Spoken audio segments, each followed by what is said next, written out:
the thing that I love most about startups and dentistry is how entrepreneurialism changes someone's life, not just their career, but entrepreneurialism literally changes somebody's life.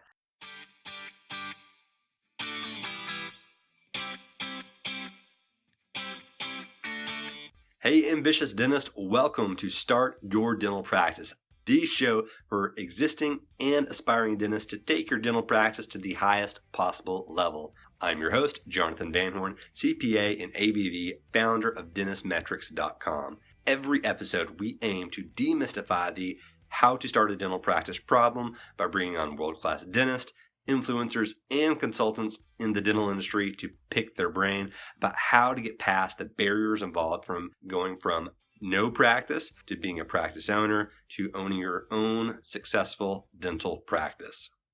Hello, ambitious dentist. Today, I have a treat for us. If you've been a long-time listener of the podcast, if you've been there since the beginning with Start Your Dental Practice, here's a pop quiz. Who was our very first guest? Well, if you've read the title of this podcast episode, you're probably going to remember this one. But I have with us today one of my very, very good friends from inside of the dental industry, Mr. Jayme Amos. Jayme was the guest numero uno here on Start Your Dental Practice podcast. He got us up and running with the first ever episode. I'm pretty sure it is our most downloaded episode. It being in that number one slot. He and I have since then, that was 3-4 years ago at this point. We have since then worked with many clients. We've helped out many dentists all over the country.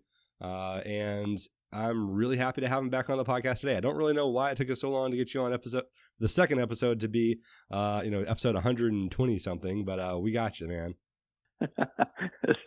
It is awesome to be here again. This is so good. And it's, my heart has been aching for all 120 some episodes, just, hoping hoping the girl would ask me to the prom. Not that you're a girl or ask me to the prom, but hoping I get invited back to the dance. And this is awesome. I'm coming out on the dance floor with you. That's weird, but here we go. Well, you're back, man. So let's start the dance. So if you're not familiar with Jayme is the founder and CEO of Ideal Practices. He has the Ideal Practices podcast. He helps startup doctors all over the country start their dental practice, literally the name of this podcast. He helps people do that each and every day, and he does a really good job with it. You guys have heard me just rail on the podcast about, how hard it is to find good referrals to good doctors to help them and to sincerely be there to help. And I will tell you, Jayme is one of those good guys that is there to help and does a great job with his clients.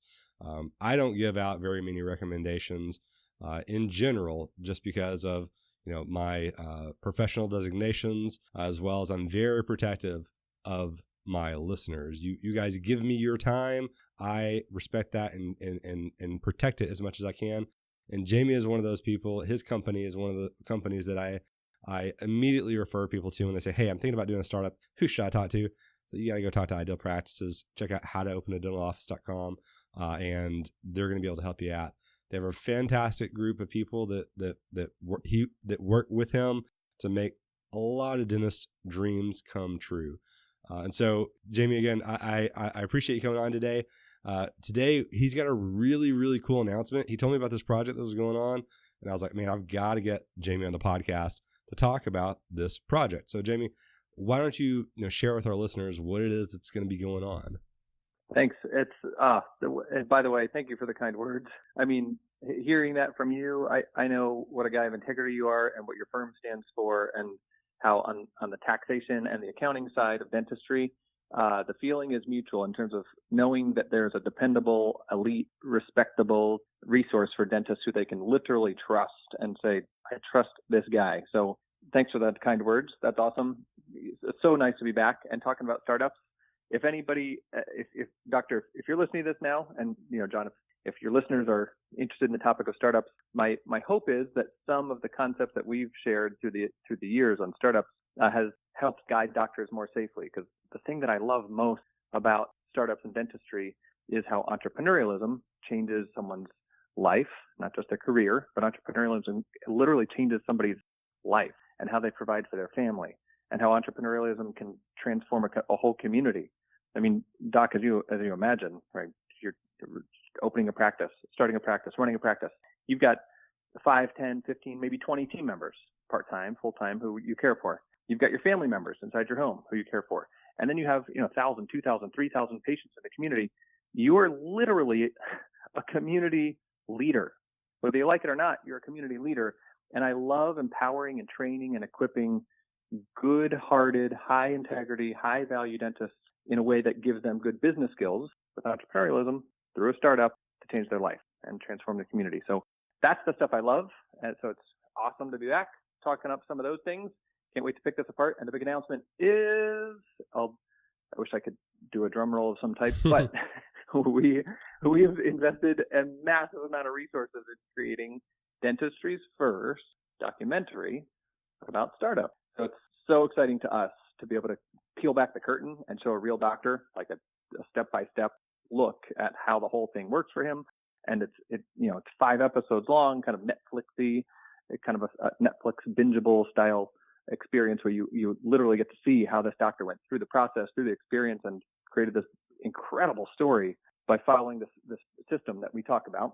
He was able to open his doors in his first month at 100 patients, second month, 200 patients, and now he's 4 or 5 months in now.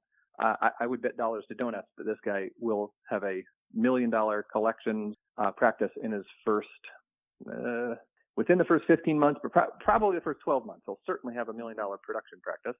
And the great thing is this is a guy of incredible heart, incredible service-minded person who's just a normal guy. He doesn't have any prior business experience, doesn't have superhuman skills, or wasn't born with a silver spoon. He doesn't come from great stock. I mean, I'm sure his family's good and everything, but I'm sure he has a wonderful DNA strand, but he doesn't have any of these like magic skills. And he just did this process, and now it's sort of breaking a lot of the myths in startup dentistry.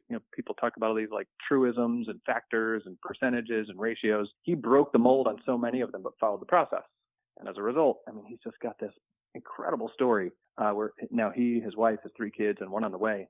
They're just loving the process. So anyway, very excited to do the reveal on the documentary, first one on startups ever in dentistry. So yeah, now I can take a breath. That's really cool. So that's what I get excited about. It's one of those things that I'm like, man, I wish they had these types of stories for so many different businesses, but I don't understand why it's never been done before. And I think it's really cool that you're moving through and you're going to be, showing so many people the different elements of being, going through this startup process. I mean, a whole lot of people actually believe that, startups are inherently more dangerous, or they are scarier or higher risk than say an acquisition is in when you try to become a practice owner. And I really feel like the documentary is going to shed some light on these things. I mean, I'll raise my hand and say, me personally, from a math background, it just makes a lot of sense that if you go and buy a practice that has cash flow, if you go start a practice, you got to build cash flow. And I always had that perspective, but now being in this industry for as long as I've been, I see every day startup practices that are able to go out and, create these fantastic practices. And at the end of the day, the cost was minuscule compared to what that practice would have cost them to purchase. And I've also seen the other side of it where the acquisition goes wrong or goes bad, where, they thought it was a sure thing and it ended up being a never gonna happen thing. Why is that still out there? Why is that thought still out there? Is that just old minds and old hive mind just carrying over? Has there been some type of a paradigm shift in entrepreneurship, or has there been some type of, change in the dental landscape that's made this change? Or am I just biased because I see, people that listen to this podcast, people that are looking for this information and then go do a startup and are better armed? I love that kind of perspective. So what I've observed over the last, 5 years, 10 years now, of seeing acquisitions and seeing startups. We don't help with acquisitions. We know a lot of the numbers and we have our opinions on that topic. But my team and I, we have a team of 15 and we have consultants pocketed around the country who help our clients open startups. And each one of the experts on our team specializes in that specific part of process, right? There's the guy who has devoted his career to financing loans. There's a guy who's devoted his career to the equipment side or the construction side, or Michelle has devoted her entire career to the business of startups. So to answer your question, this is going to sound crazy coming from me, the startup guy, but here goes. I actually think startups are riskier than people know, which I know I'm not really supposed to say. Okay. But I think startups are a major amount of risk. I think there's good, fair, reasonable fear about not having patients. I mean, too many doctors, they say, I saw in a Facebook group that somebody did a startup, and I heard from a banker that the risk is low, so I'm jumping in. And the equipment guy said he's helped a lot of startups, so I'm going to buy chairs from that guy. And there's this false confidence that if you jump into a Facebook group and open your doors for business, that you're somehow going to be profitable. Well, I know the goal in dentistry is not to make the most profits, but the sort of gut punch is if you're not profitable in a startup, then you go out of business and you literally lose hundreds of thousands of dollars. I mean, you've seen it, John. There are some doctors out there who try to open a startup and they struggle, right? I mean, they really struggle. Some doctors can struggle for months or years.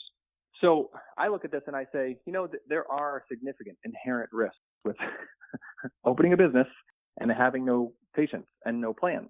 And that's the problem. Most associate dentists, they feel like they're being supported with the equipment guy who sells on the chair, or they're being supported by a Facebook group, but they don't really have a plan in place. I haven't reverse engineered how to get patients before they open. And then worse, I think this is really sad. So many doctors work so hard. It's heartbreaking to me. They work so hard to try to learn practice management or business concepts. Mm-hmm. But what they end up studying and learning are concepts that are only relevant to established practices, right? Yep. The business of startups is different. So here's an example. Ready? Mm-hmm. Here's a common one. How about a lot of doctors, once doctors start studying the business of dentistry, and I love that doctors do this, they start studying things like your break-even point, or here's one, your overhead percentage. There's a good one, right? Everybody loves talking about overhead percentages. Can we get it to 30%, 40%, 50%, right? Yeah, I love that. But for a startup, those numbers don't matter because I can guarantee you what your overhead percentage will be as a startup. If you've got a pen and paper, if you're listening to this, doctor, ready? You can write it down. I'll bank money on this. Ready? You can write this down. My overhead percentage on day one with my startup will be 100%, guaranteed. Yeah. So I like to think, well, you could spend a whole year studying overhead percentages, and you're really just studying things about established practices. But there's a science and a strategy and a philosophy and a process to opening a startup that's wildly different from established practices. So I think the danger is if you think you're going to open a startup practice and you think you're going to have low risk just because you're part of a Facebook group or just because you understand practice management, that's scary to me. Because that doesn't mean you have a successful startup. It just means you know about established practice management, and now you have a practice that's open. It doesn't mean you know how to hire a team. It doesn't mean you know how to establish protocol from nothing. It doesn't mean that you have a marketing plan in place. So anyway, those are the things that I love focusing on, those core things that matter to startups.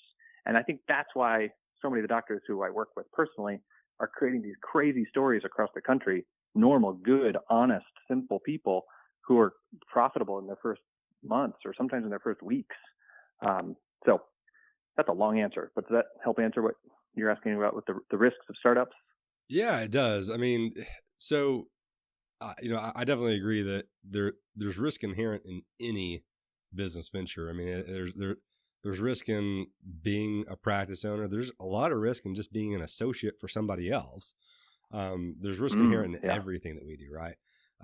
And yeah, we've definitely seen that people focus on the wrong things as far as, when they're talking about their accounting, they're like, why are my supply costs 12% when I think they're supposed to be able to be 7%? And the answer is usually that, well, you only had $10,000 in revenue last month, and you bought a lot of supplies. Yeah, that'll pay the percentages. Right. You're focusing on the wrong part of that. You're focusing on, what's after the equal sign, where we take the overhead, the supply cost divided by the revenue.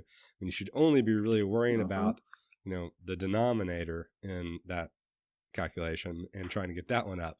So tell me this, what is it that you see from the people who come out, like the person that you're talking about in this documentary, and just are kicking butt, and the people that, maybe aren't, kicking butt, but they feel like they should be? Like, what is it what's the difference? What is the missing piece in someone who can do $1 million in a startup in the first year, and the person who does, whatever the average is? And if you know what the average is for a startup practice, and I know I have an idea of what it is, what I see, but you see more startups than I do. What is it you think makes that? What's the difference in those two types of people? Well, I love that question. And you've seen, John, I mean, your firm knows, you've worked with a number of our clients. There are a lot of the doctors that you and I have teamed up with to support together. And a lot of times these numbers are kind of like eye-popping, right? Like, oh my gosh, wait, you're a startup doing those numbers? So here's what I think is a typical problem.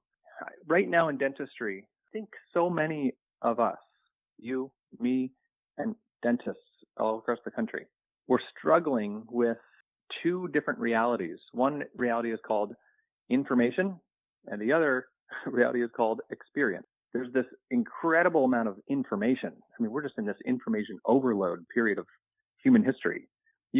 How many podcasts are now in dentistry? I mean, we're on one, and there are probably 20 others being recorded. Oh, at least. And 60 being released, and right? And Yeah. Articles getting everywhere. And is it news or is it fake news? Is it information or nonsense? So there's a forum, information there's a overload. Facebook group. Yeah. Right. And you post a question, and people like throw these knives and throw these daggers, and then some people cheer for you, and you get some thumbs up, and you get some angry faces. But maybe the person accidentally hit the angry face. Maybe they meant to hit the haha button, right? So you never know. There's just so much information out there, and I think people are drowning in information. The alternative, what I have seen, is I think there's a craving for more experience now, which is why I love what you do on taxes. Instead of just information opinions out there on Facebook or in articles, what you guys do is you have real experience.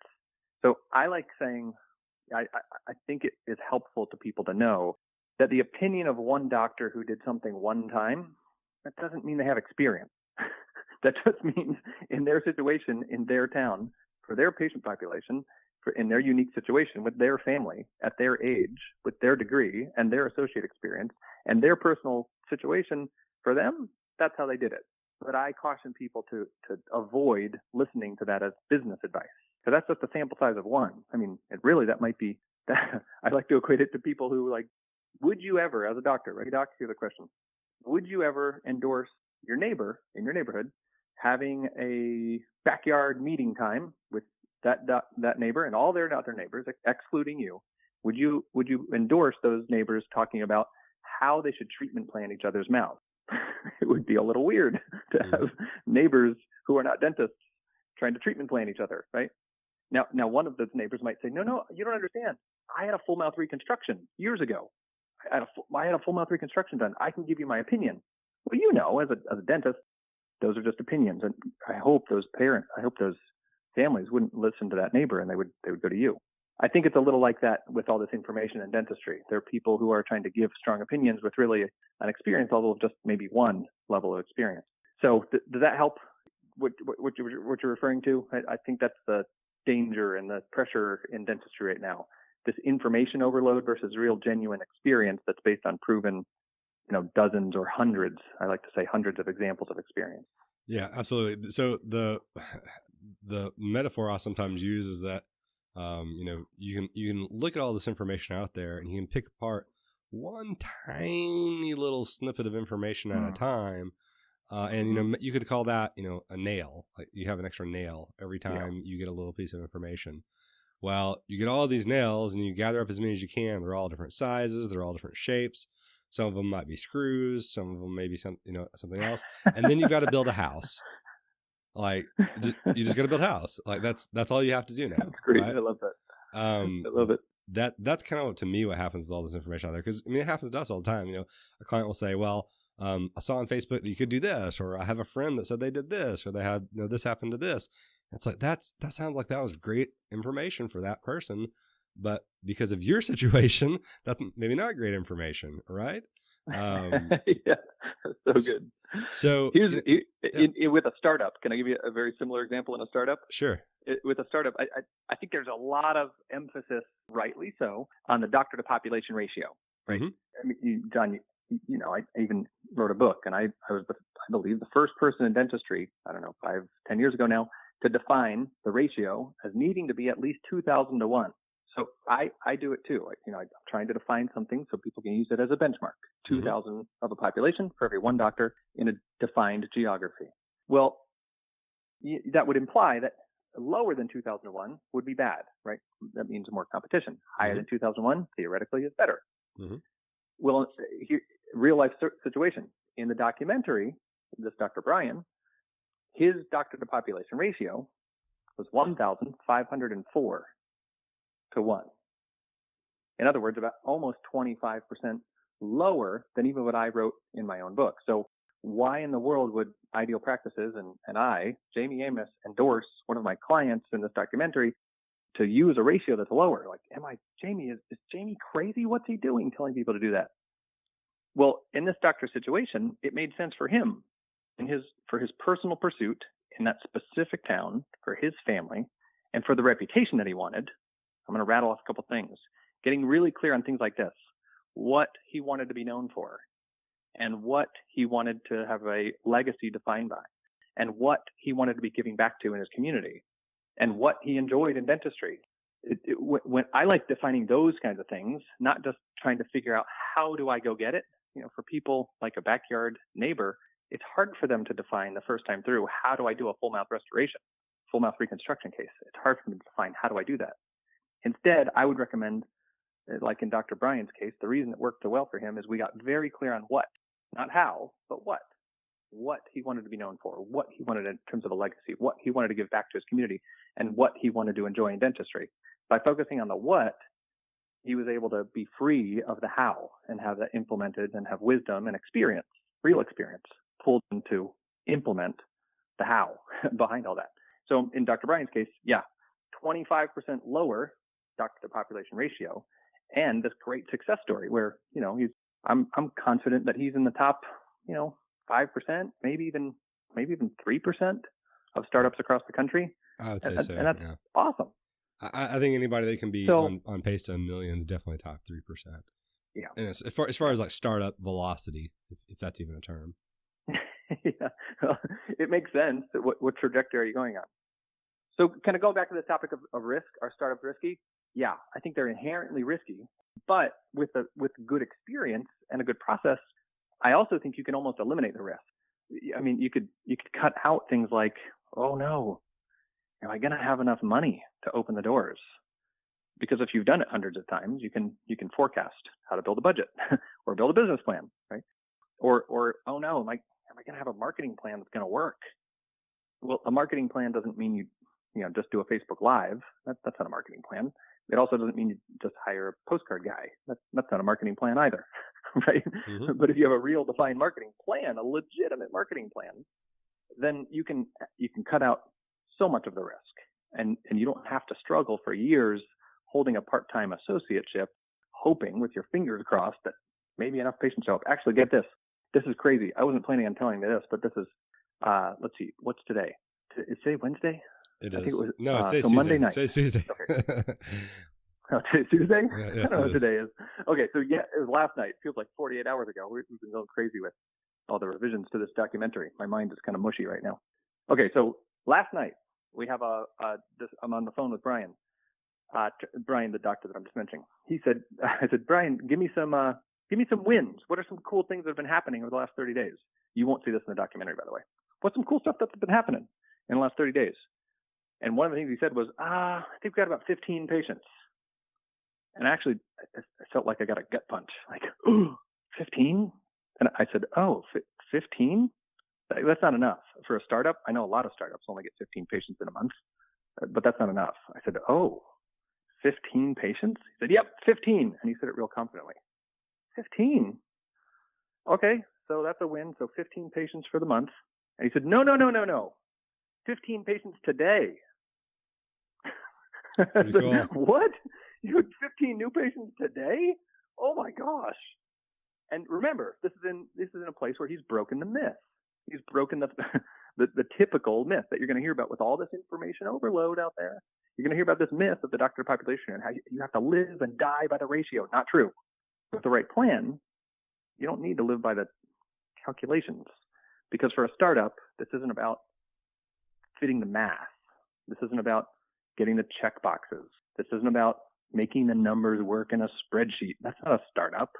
A startup is not, let's see how efficient I can make an operatory. How can I be the guy who spends the least amount of equipment ever in a startup? Those things aren't going to make people happy. Living and dying by calculations, that's not going to make you happy with a startup. Instead, I like to say, let's define this based on your custom personal desires for the kind of practice you want to be known for in your community, not just the calculations. So that's why I like to say this math information overload is good if you want to try to live your life as a human calculator or a human spreadsheet. That's fine. But at least most of the associates who I've spoken with, they want to be known for things of like their values, not just did I buy less equipment than some guy at a course. That's not really the reputation most doctors want in their community. So lower risk. That's how I think lower risk can be achieved. I like it. So you mentioned the dentist to population ratio. Another number that I hear a lot of people talk about is, how much revenue, top line, should I be expecting to pull in as a startup practice in my first year of business? And I've seen averages all over the place. I'd love to hear what you've heard, or what I think our data set is probably skewed to the higher end because we probably see people that are, that are leveraging your company's experience, or they are, they've done something in the past. The number I have always read was $250,000 would be like, 250, by end of month 12 is where you should, is where the average is, which, there's an old saying, to the math is the averages apply to everyone and no one at exactly the same time. Because there'll be people below that, there'll be people above it, and people all among it. I would say that based off of the data I've seen, again, I have a skewed population set because we really get the really good clients that are usually pretty good at the business stuff at this point, or they're using somebody like yourself. And I would say our average that we see is probably in the mid 300s. But what is the number that you hear about? And remember, we don't got and people that are listening in don't think that I'm saying that if you go, Jayme, that's the number you're going to hit. We have we have Jayme and I are only affiliated that we're friends, and we like the job that each of us do for our clients, so we refer to each other. We have tons of other clients. So what's the number that you've seen? Yeah, love this question. So first, I'll preface it with the big fat answer that I hate to give. Ready? Embarrassingly, I hate to give this answer. It's 2 words, and I know it depends. It depends. Wah, wah. He's trying to get off the hook. No, he's not. Ready? So it depends. Have we had plenty of clients break the $1 million in 12 months mark? Yeah. In revenue and in production, right? So yes, that has happened plenty of times. But I've heard some people say, well, I'll do a startup if you can put that in writing and guarantee it. And I say, that's not possible. What if you show up on your first day, but you just got into a car accident and you broke your right arm and you're right-handed? That's a problem, right? So I wouldn't try to base a decision to do a startup based on what's the average or what's the average cross country. I like this statistic, how 85% of drivers in the United States believe they're above average drivers. Yeah.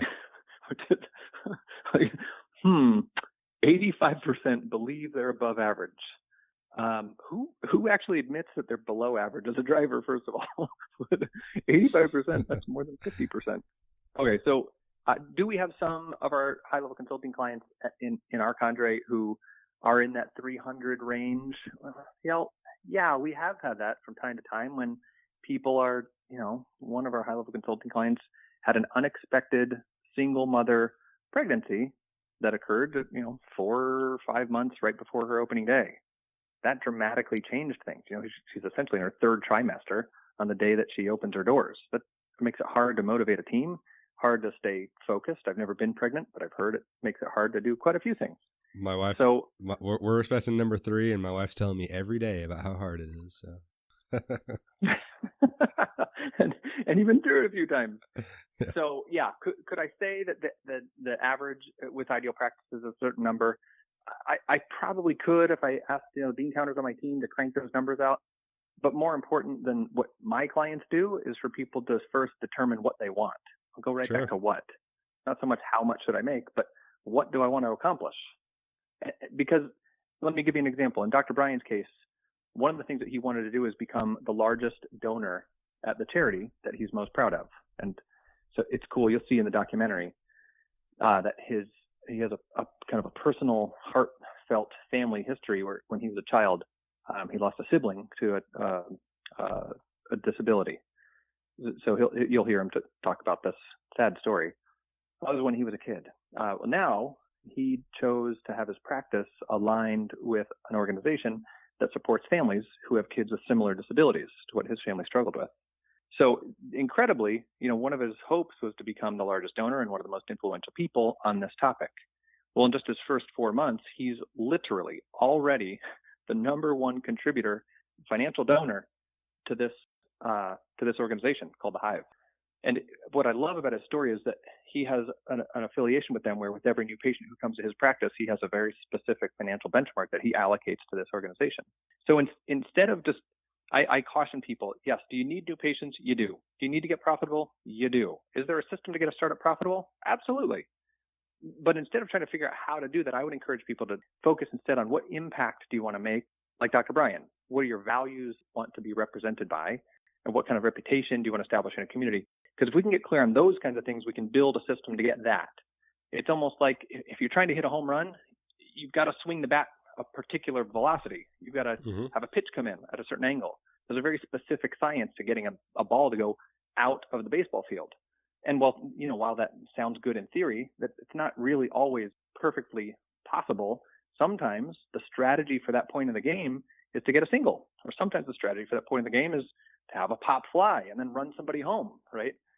So I think people would be wise to get clear on what they want to accomplish in their practice and then build a specific plan for that. So does that help answer that question? Yeah, absolutely. It's, there's the old famous Simon Sinek talk of the start with why.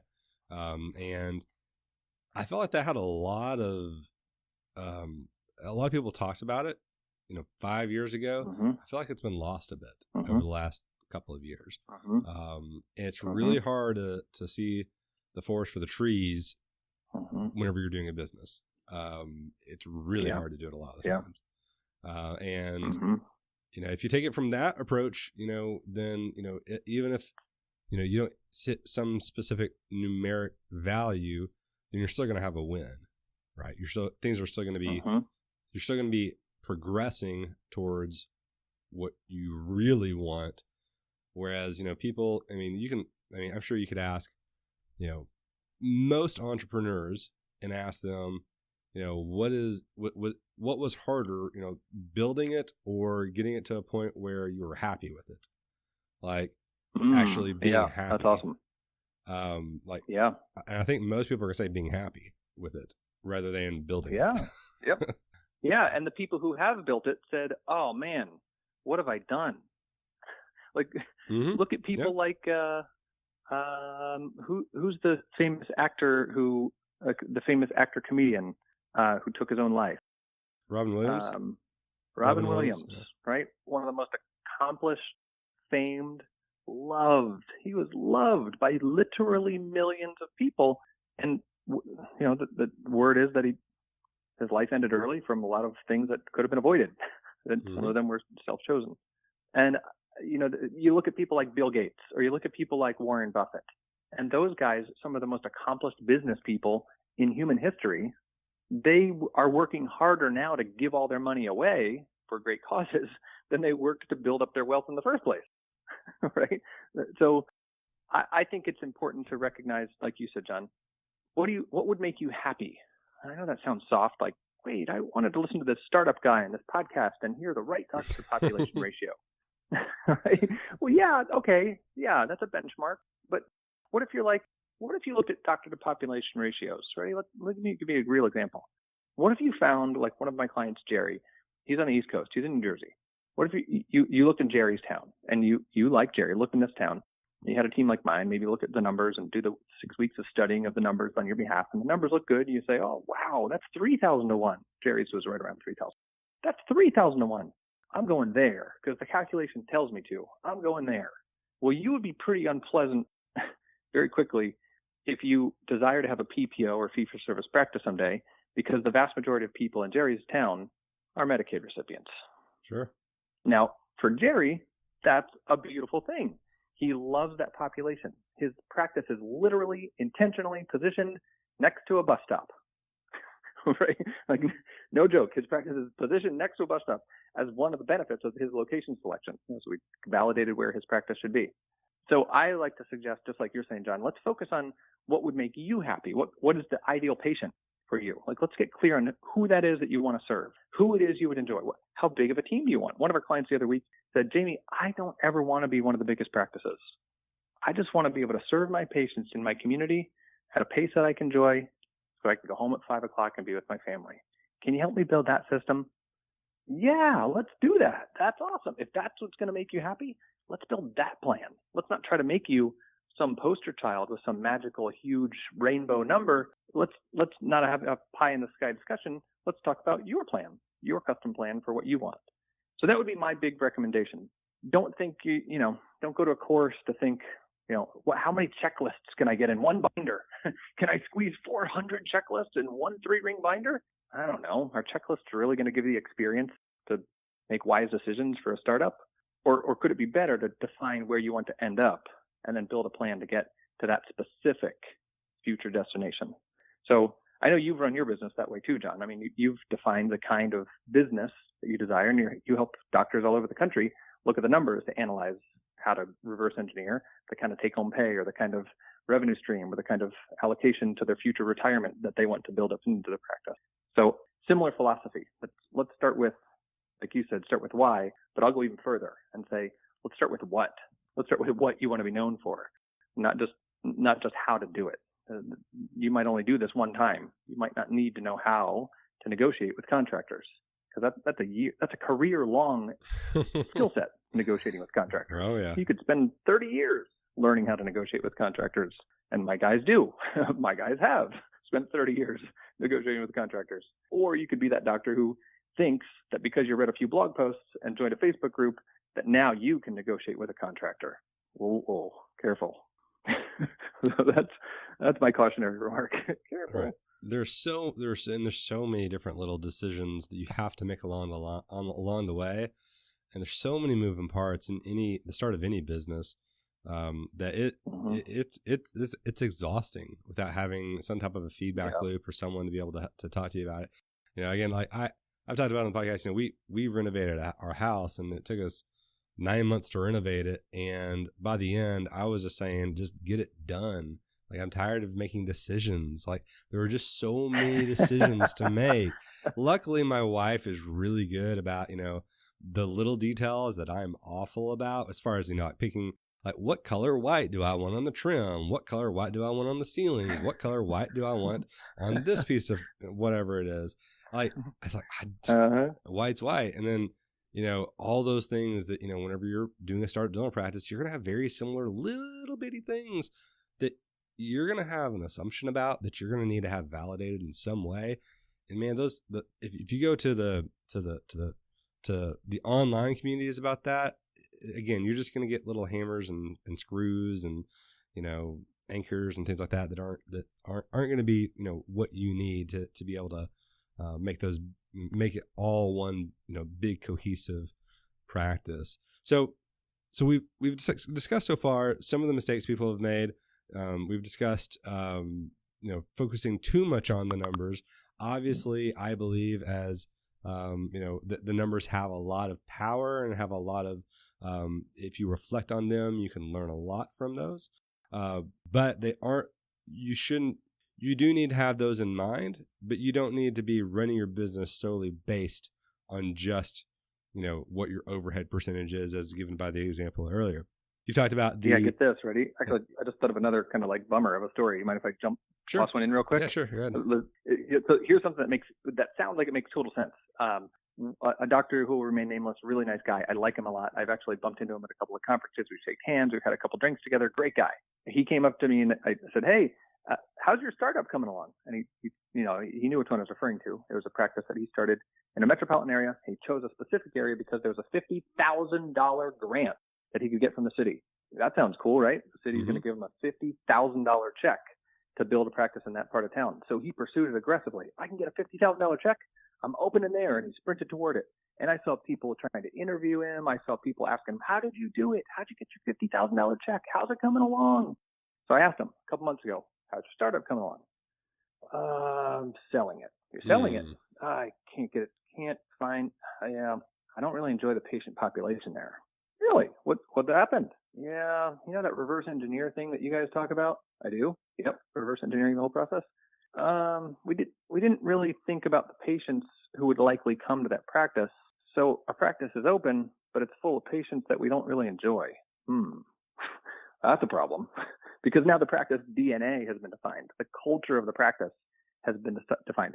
I prefer to define that culture ahead of time. So one of the things that I think is kind of a bummer of a sad story, you're asking about numbers. So let's go back to that topic of numbers. I would say be real careful trying to chase the check, like this guy, chase the grant money, chase some people in marketing will call it a shiny object. Be careful trying to chase the shiny object like a fish swimming through the water.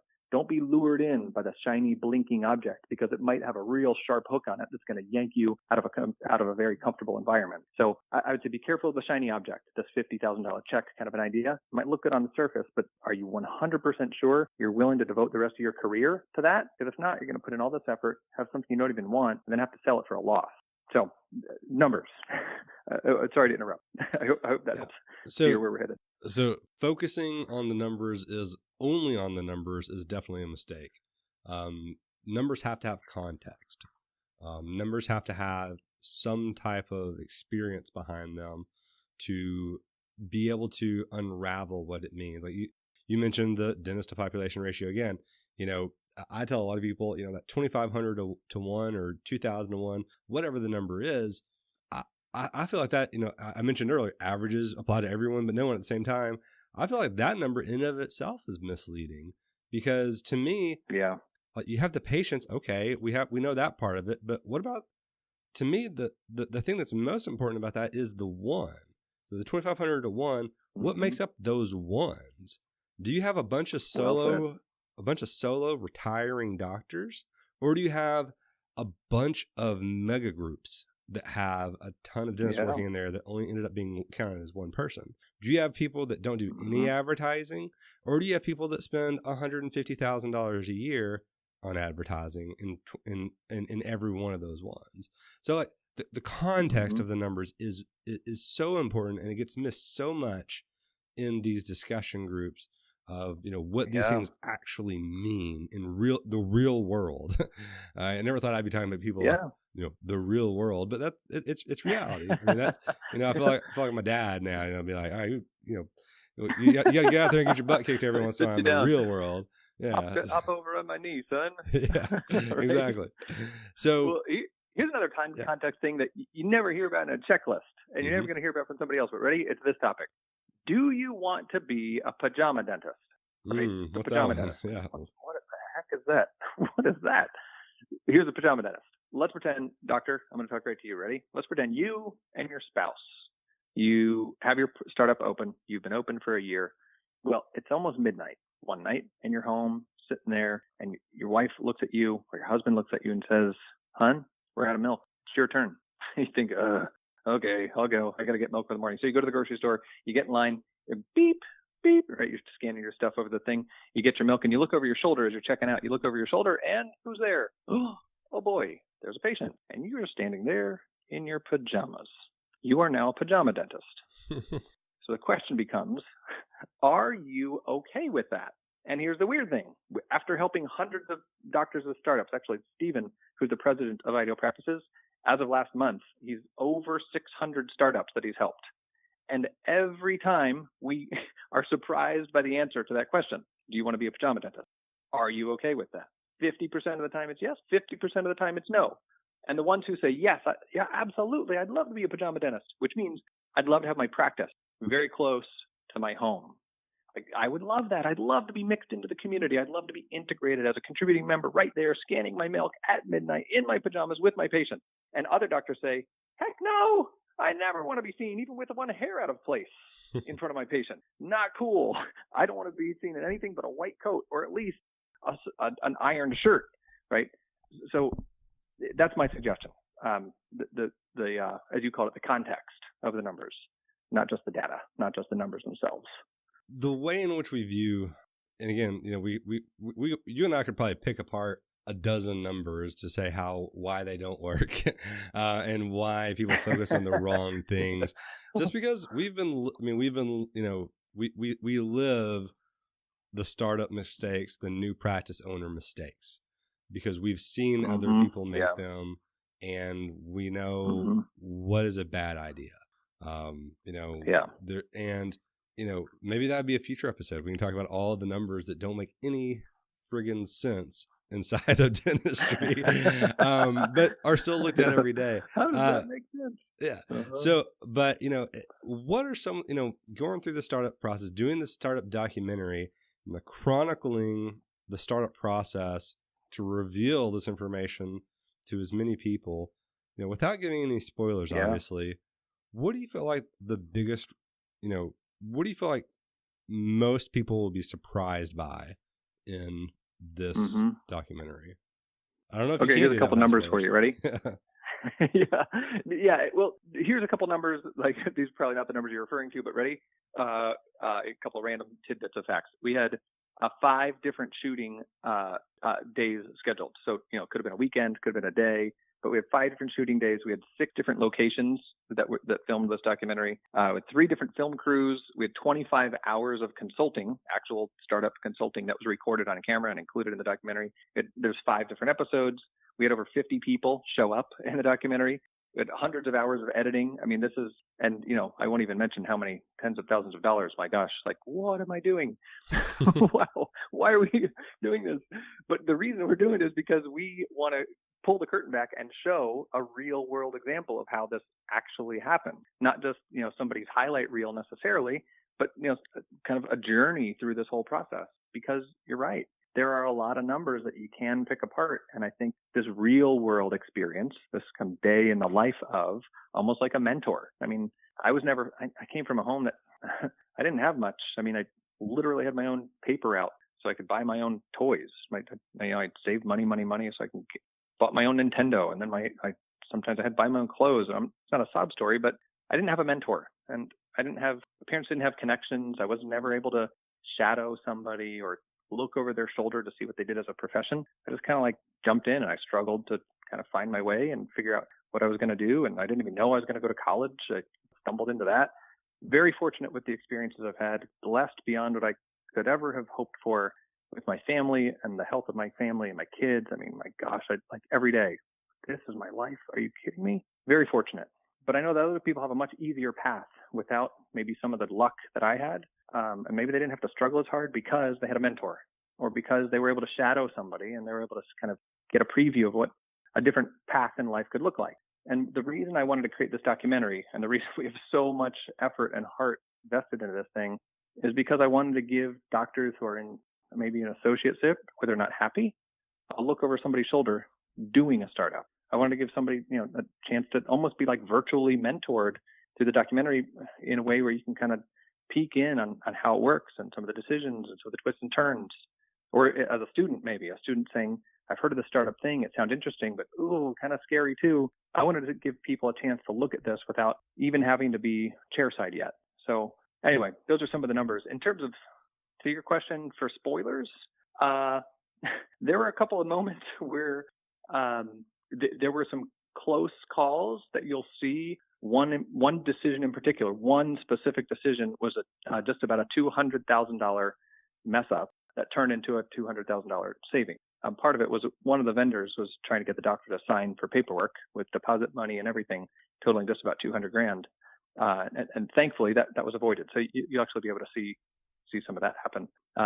So I think kind of watching, you ever see the movie The Matrix? You ever watch that movie with Neo, right? He enters the other dimension.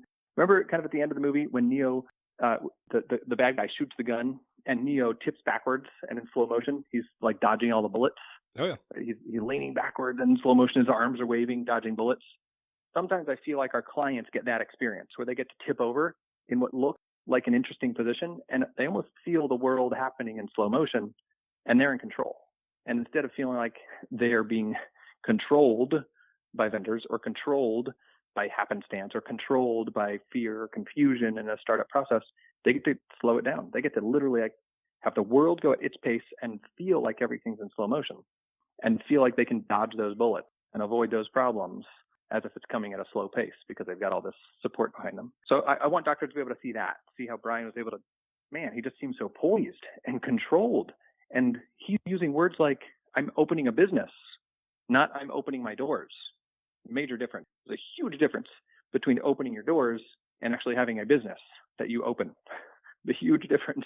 He talks about having a business that is structured with processes and systems and protocol way before his doors open.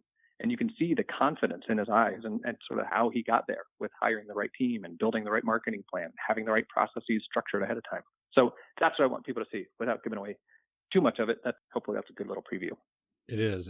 So if someone's interested in the documentary, how do they find it? What do they how much does it cost anything? How do they get to watch this thing? So bummer. I wish I mentioned it earlier. Maybe you can put it in the show notes. I didn't want to make it a secret, but it's not like a crescendo. Like, okay, I'll finally tell you. I didn't mean to do that. My apologies if anybody feels like, give me the freaking documentary already, would you? So John, maybe we can put it in the show notes, or you can like edit this in, so it's like it can be like, hi, this is Jayme Amos, startupdentist.com. Yeah. But here's the URL: www.startupdentist.com. So www.startupdentist.com. Right now, if you're able to get in during the early registration period, we're doing a soft release now where you can get the whole documentary, all 5 episodes with no cost. We're structuring a price point of $89, but you just go check it, startupdentist.com. You can get a free copy of the whole thing. My hope is that while it might be a cost to me, my hope is that it results in no cost to the industry during this period, and doctors can just soak it in, learn from it, and then chart a path that's customized. Chart a path that's focused on what? Chart a path where you're in control and where you can actually be happy in the process, not stressed out, worried, concerned, and struggling like the unfortunate, sad story of so many other doctors who try to figure this out through trial and error. Avoid the trial and error. Like, watch the proven process that Brian goes through in the documentary, and let me know how it works. I want to hear your story. So there you go. Startupdentist.com. Startup Dentist with a plural or singular? Singular. Startupdentist.com. All right. Well, we will definitely plug that in the show notes, and guys, go check it out. That's one of the coolest projects I've heard in dentistry in all my days, and I have taken in a lot of dental content over the past 10 years or so. So this is what I'm really, really looking forward to. If people want to know more about you, Jayme, and more about Ideal Practices, what is a way for them to be able to find out more, about you? And also, I didn't even mention it. You also have a course called the Startup Practice Blueprint, which is pretty hard to get access to. I know. I mean, so I'd hope that you can share some of that. How to be on the short list to be able to attend one of those seminars as well. How do they find out more about this process, I guess, is the best way of asking that question. Thanks for asking. Yeah, guys, if you get a little close to me or my team, I feel like the guys and gals on my team, they are the elite of the elite in terms of consultants, and we're really careful about who we have at our courses. And actually, Mr. Jonathan Van Horn is one of the folks who presents at our course. We have, John, it's single digits, and the single digit other presenters. I mean, it's just a couple other presenters who we have and I love the content you have at the course. But yeah, guys, it's Startup Practice Blueprint is the name of the course. John mentioned the small size. We keep it small on purpose. I only want 24 doctors there at any given time, because then every doctor gets access to all of my team members. So we fly everybody in and everybody gets all access to my team. We literally create a blueprint of a plan. Not the drawings like an architect, but a blueprint, meaning a plan for the kinds of things that you want in your startup right there in person over 2 days. So that's the Startup Practice Blueprint course. And I think you asked that, if people want to get access to more, do you mind if I share one more story Sure. in this that people can sort of conceptualize? Sure. We all know that company Netflix, right? Of course, everybody knows Netflix. Heard of them, yeah. The owner of the company, is it pronounced Reed? Reed Hastings? Is that his name? I think so. Reed Hastings? I think it's R-E-I-D. Okay, so Hastings is the CEO of Netflix. Well, back in 1996, he started this company. I don't know if anybody knows the company's that old now, but when he started the company, he defined the vision for the company, for Netflix. He said, we will be an on-demand television service through the internet. On-demand television service through the internet. Now, today, in this year, that sounds fine. Like, cool. On-demand streaming, cool. Well, guess what? In 1996, that literally did not exist. Took an hour to download a song. Actually, I did the math. You want to hear some crazy math? Yeah. Stranger Things, the show. Okay, Mm-hmm. So one episode of Stranger Things would have taken 4 full days to download on a 28.8 baud modem. 4 days to download one episode of Stranger Things back in 1996. So literally, the technology to get an episode of Stranger Things did not exist. And it's awesome that Reed Hastings defined back then, we are an on-demand television internet company. On-demand television broadcast of videos by internet. So back then, he had to start the company with just mailing CDs. I don't know if anybody remembers he mailed CDs through the mailbox, like physical CDs. They got mailed to your house. That's how they started. And they kicked Blockbuster out of business, and now Netflix is who Netflix is, and they're growing like crazy. And even though they raised their prices, people still become members of Netflix. So what's the point? Here's the point. Netflix started with a vision. Even if they didn't really understand how to get there, they defined what. Reed Hastings defined what we're going to be, and he forecasted that 20 plus years into the future. That's what I want for you with a startup practice. I want you to be very crystal clear on what you want in all the ways that we defined, so that your vision can be pursued. Not feeling like you're limited by technology or limited by other things or limited by what people tell you, but just like Reed Hastings did with Netflix, I want you to define the vision for your future practice. So if you want to know a little bit about me, that's how I think. Let's define those things so you could be happy, like you said, John. Let's define that and then go pursue that with a very specific plan. So if people want to see more of our content, we got tons of free resources and publications. And if you go to, here's a link for people to get a free copy of one of my books. The demographics book that I mentioned, I think that's a good one for people to start with. Here's a link to that. It's www.idealpractices.com/free. So the name of our firm is Ideal Practices. It's www.idealpractices.com/free for a free copy of the location book. So that would be a good place for people to start if they want to start looking into this process. Fantastic. So how's all that sound? Give some good ideas? Perfect. Absolutely. Yeah. And I know Awesome. I'm pretty sure you usually charge quite a bit of money for that book. So I'm impressed you're giving that for free. I do. I appreciate it. So it sells every month on Amazon for $67. Yep. Nice. Still sells every month. So, Yep. Jayme, I greatly appreciate you joining us today on the Start Your Dental Practice podcast. Obviously, that's awesome. Thank you. Obviously, your experience is something we really value here. And guys, listeners, right now, I urge you to, visit startupdentist.com, to visit idealpractices.com/free. Get these resources if you're considering a startup practice. The biggest testimony I can give is that if I were going to do a startup dental practice, I would be contacting someone to help me.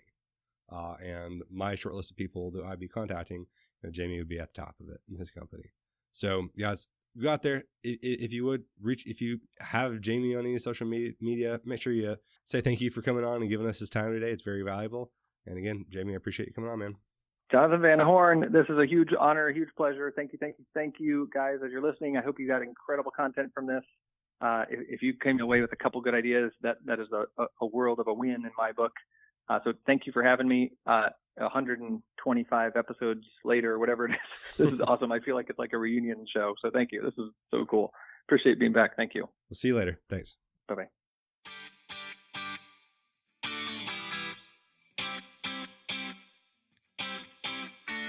So that's it for today's episode, but that doesn't mean that the learning and implementation have to stop there. I've created a free report called The 15 Numbers That Will Make or Break Your Dental Practice. This report has been downloaded over 1,000 times by dental professionals. So if you want your free copy of this report that's going to outline what the most important numbers are in any dental practice, and it also includes how to look at your numbers, how to set goals, has a whole slew of really important information that is the culmination of all of my experience as a dental CPA, then just go to startyourdentalpractice.com/free gift. That is startyourdentalpractice.com/free gift. And so that's it for today, Ambitious Dentist. Again, I'm Jonathan Van Horn, CPA and ABV. I'll see you next week with another world-class practice owner or consultant that will help you start your very own dental practice.